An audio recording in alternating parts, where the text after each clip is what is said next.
The golden age of Hollywood was glamorous, groundbreaking, and glittering, but it was also a time of deep secrets and coded identities. For black stars in particular, the double burden of racism and homophobia meant that many lived their lives, and loves, in the shadows. Here's a look at 10 incredible black performers from Hollywood's golden years who are now believed to have been bisexual, queer, or defiant of the rigid norms of gender and sexuality of their time. Golden Age Hollywood, where the lights were bright, the secrets were darker, and legends were born. But behind the velvet curtains and silver screens, some of the biggest black stars carried truths they could never say out loud. Today on Globewise Entertainment, we're uncovering the hidden lives of 10 groundbreaking black icons who may have loved beyond the limits society dared to allow. These aren't just movie stars, they're cultural revolutionaries who played the part by day and lived boldly, quietly, by night. But before we step into the shadows of old Hollywood, if you haven't already, make sure you hit that subscribe button and turn on notifications. This is Globewise Entertainment, where we bring you the stories history tried to erase.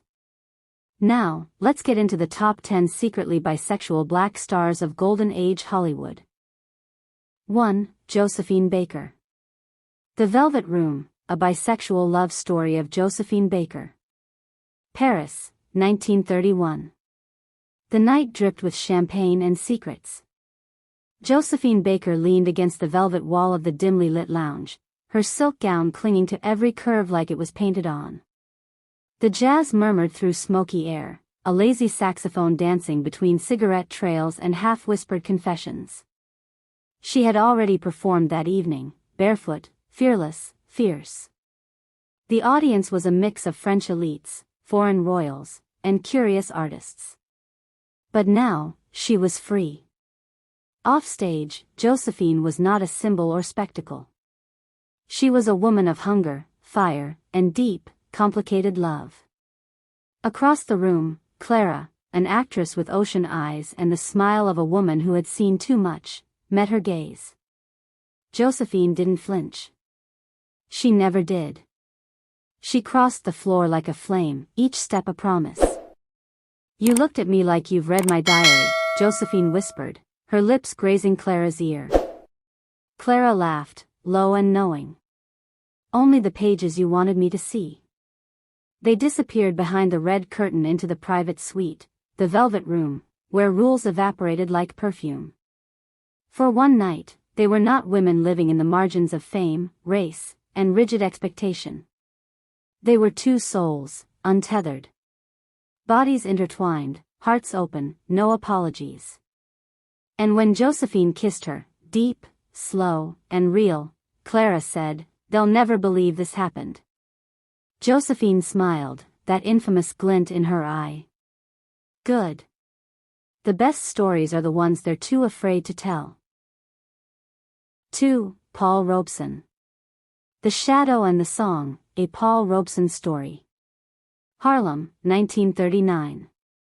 The jazz clubs pulsed with life, but in the corner suite of a modest uptown hotel, Paul Robeson sat by the piano, lost in thought.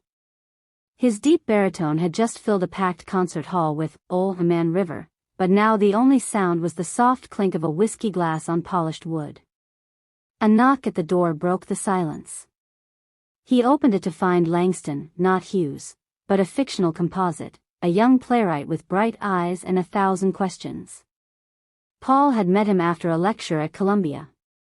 They had talked politics, Shakespeare, Harlem, and Europe, but something more intimate always lingered just under the surface. Tonight, the air was charged. "You sang like a god," Langston said softly, stepping inside. Paul chuckled. "Gods get to be free." Langston moved closer. "And you?" "I get to perform freedom. For them. For everyone. But never for me." There was a pause, tense, electric. Langston reached out, touched his hand. "You can be free with me. Just for tonight." Paul didn't answer with words. Just a long look. And then, slowly, he pulled the curtain shut. They stayed in that room until dawn. Not because it was safe, but because it was true. And in a world that demanded masks from every angle, a black man, a political radical, a public figure, Paul Robeson found rare peace in the quiet arms of someone who saw all of him. When morning came, Paul returned to the world with his jaw set, suit pressed, and voice strong. But beneath it all, he carried that night like a secret hymn, a song only the soul could hear. 3. Ethel Waters. A Song After Midnight, the Bisexual Story of Ethel Waters. Harlem, 1938. The club was smoky, crowded, electric. Ethel Waters stood under the spotlight, wrapped in a satin gown the color of midnight. Her voice poured out like slow honey, low, aching, velvet warm. The room hushed when she sang, not out of respect, but reverence. At table 7, Clara sat alone, cigarette poised between two fingers, eyes locked on Ethel. They'd met once before, briefly, behind the curtain after a rehearsal, hands brushing too long while sharing a laugh. It was nothing. And everything. Later that night, when the music faded and the club emptied, Clara was still there. Waiting. "You always sing like you're breaking," Clara said softly. Ethel smiled, tired. "Maybe I am." They slipped out the back door into the Harlem night, where jazz still floated through open windows. They walked without speaking, just breathing the same air. At the corner of 145th and Lenox, Ethel stopped. "You know this ain't easy," she whispered, voice cracking like an old record. "Loving someone, the way I love you." Clara reached for her hand. "Nothing worth feeling ever is." For a few weeks, they carved out moments in the shadows, in dim hotel rooms, backstage dressing rooms, quiet picnics by the Hudson. But Ethel lived in two worlds, one in front of the crowd, and one behind closed doors. The industry would never forgive her for being black, and it would never forgive her for being in love with a woman. Eventually, Clara left. The world was too loud, and their silence too dangerous. Years later, in an interview, Ethel was asked who her greatest love was. She only smiled. Then she sang "Stormy Weather" like it was the only truth left. 4. Lena Horne. The Spotlight and the Secret, a Lena Horne story. The year was 1945. The war was ending, and Lena Horne was at the height of her stardom. Her voice had become a velvet revolution, smooth, smoky, and defiant. On screen, she was magic. Off screen, she was weary. Tired of being typecast. Tired of fighting studios that feared her brilliance. Tired of hiding parts of herself. She met Vivian at a War Bonds gala in Harlem, a jazz pianist with a mischievous smile and hands that danced on the keys like a lover's fingertips. Vivian wasn't famous. She didn't want to be. But she saw Lena. Not the icon. Not the Hollywood property. The woman. Their connection was instant. Quiet, electric. They exchanged glances under chandeliers and secrets in smoky back rooms. Lena had been with men, powerful, well-known men, but no one had made her feel like this.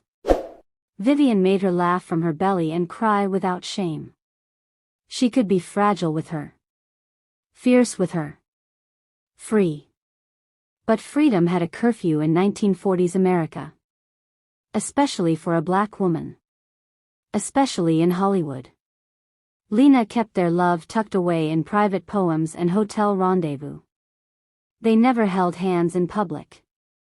But in quiet corners of rented rooms, Lena would sing softly to Vivian, not for the stage, not for applause, just for love. It didn't last. Fame needed sacrifices, and Lena was already giving too much. When the studio caught wind of inappropriate friendships, they tightened the leash. Lena chose survival, like so many had to. Vivian disappeared into the jazz clubs of Chicago. Lena went back to the spotlight. But she never forgot her. Years later, long after the fame had cooled and the world had changed, Lena found one of Vivian's letters in a box of old keepsakes. The paper had yellowed, but the ink still whispered.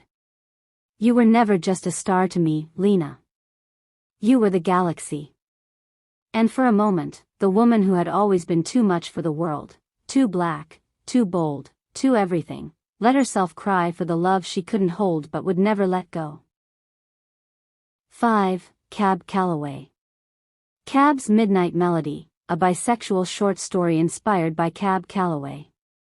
The year was 1943, and Harlem was humming with heat. The Cotton Club had long since dimmed its lights, but Cab Calloway was still the king of swing, sharp in his white zoot suit, hair slicked like moonlight and smile brighter than the brass in his orchestra. That night, the Savoy Ballroom was packed. He'd just finished a blistering performance of Minnie the Moocher, and the crowd was still shouting, "Hida hida hida ho," as he slipped out the back door, his pulse pounding with more than just rhythm. She was waiting, Vivian, a sultry dancer with legs that didn't quit and eyes like jazz. They had shared many nights wrapped in velvet and cigarette smoke, whispers laced with laughter, and silk sheets. But tonight was different. Because he was also there. Jules. A trumpet player from Paris with a smile too smooth and hands that knew how to play more than just notes. Cab met him in a recording studio months ago. Their connection wasn't loud or brash, it was a quiet hunger, a look that lingered too long, a brush of fingertips under a piano. They all met at Cab's brownstone on Lenox. The wine flowed, the record spun, and the air was electric with something dangerous and divine. Vivian leaned into Cab's chest. Jules sat beside him on the piano bench. Cab's fingers danced across the keys, slow and deliberate, like he was composing the night itself. In that moment, labels meant nothing. Just rhythm, heat, and the freedom he couldn't show the world, but could feel, deeply, in this room. "Let them talk," Cab whispered, pulling both lovers closer, "they already do. Might as well give them a reason." Outside, the city slept. Inside, Cab Calloway played a song no one else could hear, a love note to the truth he lived in the shadows. 6. Dorothy Dandridge.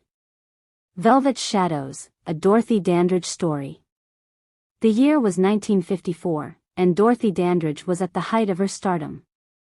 She walked red carpets draped in satin and spotlight, the first black woman nominated for a Best Actress Oscar. To the world, she was the perfect blend of grace and glamour, a living goddess molded by Hollywood dreams. But behind the dazzling facade, Dorothy lived a life layered in silence. One evening, after a smoky performance in a tucked-away jazz lounge in New York, she met Jean, a sharp, mysterious writer with eyes like midnight and a laugh that slipped between Dorothy's ribs. Jean wasn't like the Hollywood men Dorothy knew. She didn't try to own her. She simply saw her. They spent quiet hours in hotel rooms, away from cameras and contracts. Jean would trace poems on Dorothy's bare back with her fingertips, whispering things like, "You deserve to be soft too, not just strong." And for the first time in forever, Dorothy didn't have to perform. They danced barefoot to Billie Holiday records, shared secrets under a flickering lamp, and loved in stolen time. It was tender. It was real. It was forbidden. Dorothy once said, staring out a hotel window, "If they knew about us, they'd erase me." Jean kissed her shoulder and replied, "They'll never erase your soul." But reality was cold and heavy. Studio executives owned her image. America wasn't ready for a black woman in love with another woman, not in public, not even in whispers. So Dorothy returned to her world of lights, men in suits, and scripted smiles. Jean faded into memory, like a perfume you never forget. Dorothy died young, at 42. But some say, in her final days, she kept a photo hidden in a jewelry box, a candid Polaroid of two women laughing in a sunlit room. No headlines ever mention Jean. But love, real love, doesn't need press. It just needs truth. 7. Billie Holiday. Billie's Blues, A Secret Love. In the haze of a Harlem nightclub, Billie Holiday stood in a soft pool of spotlight, her gardenia perched perfectly in her hair, a cigarette slowly burning between her fingers.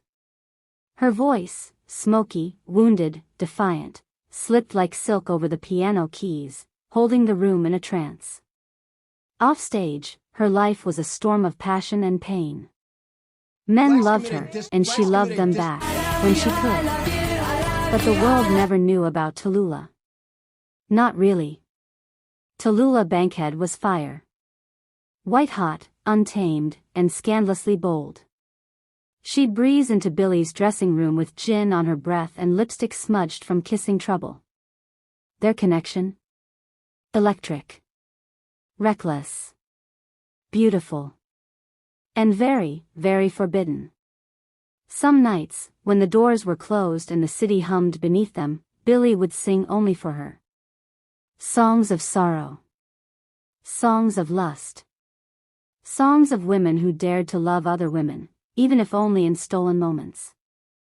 Their affair couldn't last, not in a world built to break them. A black woman. A white actress. A love that had no place in the headlines but burned just as real behind closed doors. Later, when asked about her past, Billie would smirk and say, "Honey, I've had my share of lovers. Some broke my heart. Some just couldn't handle me." And she'd let the silence speak for the rest. 8. James Baldwin. James Baldwin, A Story of Love, Identity, and Defiance. In the glamorous, secretive world of Golden Age Hollywood, where the stars were both idolized and hidden behind carefully crafted personas, James Baldwin, one of the most eloquent and powerful voices of the 20th century, stood apart. But Baldwin wasn't just a writer, he was a deeply complex and fluid person when it came to his identity, including his sexuality. Though Hollywood didn't fully embrace or acknowledge Baldwin's bisexuality, his life was a testament to the power of love, both for men and women. Born in Harlem in 1924, Baldwin found himself captivated by both the beauty of women and the allure of men from a young age. His romantic and sexual relationships with both genders would later become the subject of his literature, where he wrote with fearless honesty. Baldwin's novels, essays, and plays explored the intersections of race, sexuality, and identity, but his own love life was a web of quiet rebellion. Baldwin's bisexuality wasn't something that could be publicly accepted in an industry that prized conformity and rigid gender roles. He had intimate relationships with prominent men of the time, including fellow artist and playwright, Buford Delaney, as well as a number of women who were central figures in his life. His famous relationship with actor and singer, Lucille Lortel, was one of those relationships that walked the line between public admiration and private intimacy.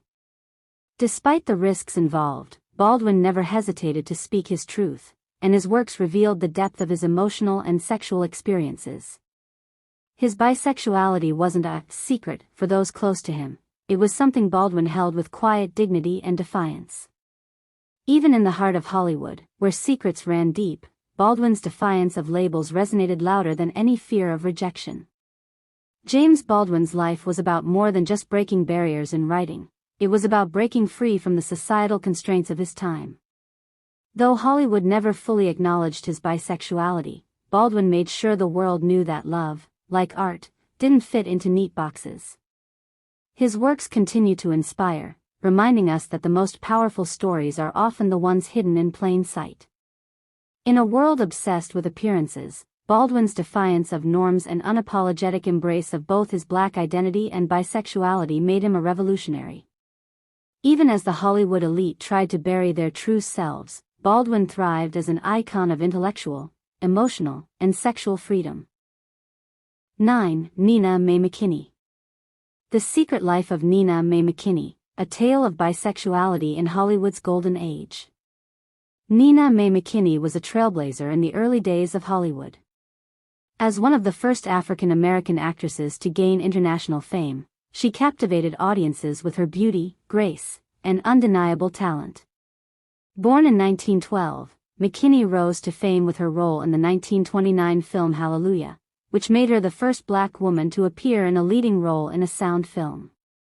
But behind the glitz and glamour of Hollywood, McKinney's personal life was far more complicated than the public ever knew.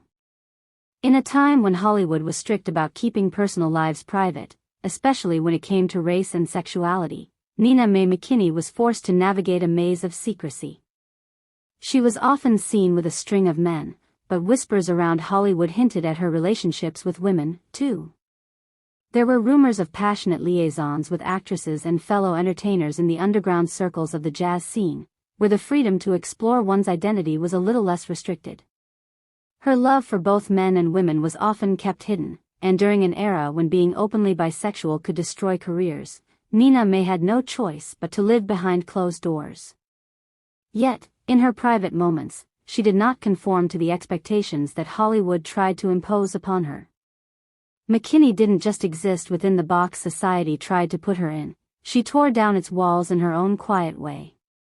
Though much of her bisexuality remained speculative, those close to McKinney saw a woman who, despite the constraints of her time, was unafraid to live her truth, whether in the arms of a man or a woman. Her story is one of bravery in the face of enormous pressure and societal limitations, leaving behind a legacy that transcends the roles she played on screen. As Hollywood's first black screen siren, Nina Mae McKinney carved a space for herself in history. And while her personal life was largely hidden, it was clear that her love was as fluid and powerful as her incredible talent, a love that defied the boundaries of gender and the constraints of the silver screen. 10. Harry Belafonte. Harry Belafonte, the secret love of a Hollywood icon. Harry Belafonte, the king of Calypso, was a household name throughout the golden age of Hollywood. His smooth voice, charisma, and revolutionary activism made him a global star. But behind his polished public image, Belafonte led a private life full of complexities, one that, like many stars of the era, was shrouded in secrecy. In a world where sexuality was rigidly defined, especially for black men in the limelight, Belafonte's bisexuality remained a well-guarded secret. He had high-profile relationships with women, including his first wife, Marguerite, and his second wife, Julie Robinson. But behind closed doors, there were rumors of passionate love affairs with both men and women. Hollywood, at the time, didn't have space for the kind of fluidity that Belafonte's heart and desires embraced. Those who were close to him in the artistic circles of the era quietly spoke of his relationships with men, especially his deep friendships with other high-profile stars. Belafonte's personal life was more than just whispers. It was an untold story of a man who navigated the pressures of fame while staying true to his identity, on his own terms. Though the world may never know all the details, his legacy as a trailblazer, both for civil rights and the LGBTQ+ community, shines just as brightly as his voice. Belafonte's bisexuality, tucked away in the shadows of Hollywood's glittering surface, reflects the broader struggles of those who had to hide their true selves in order to survive in an industry built on expectations and secrecy. His love was complex, much like the legacy he left behind. These artists weren't just stars, they were trailblazers who carried untold stories in an industry that often refused to see them in their full humanity. By remembering their complexities, we can better appreciate the courage it took simply to be themselves. And there you have it, folks, 10 trailblazing black stars from Hollywood's golden age who lived with courage, passion, and secrets that defied the norms of their time. These icons didn't just shape the silver screen, they shaped history. Their stories are a reminder that even in the face of impossible odds, love and identity are powerful forces that can't be hidden forever. Which star's story left you in awe? Let us know in the comments below. And if you haven't already, don't forget to subscribe to Globewise Entertainment. We've got even more untold stories, hidden histories, and iconic moments waiting for you. Thanks for watching, and remember, keep shining in your truth. Until next time, only here on Globewise Entertainment.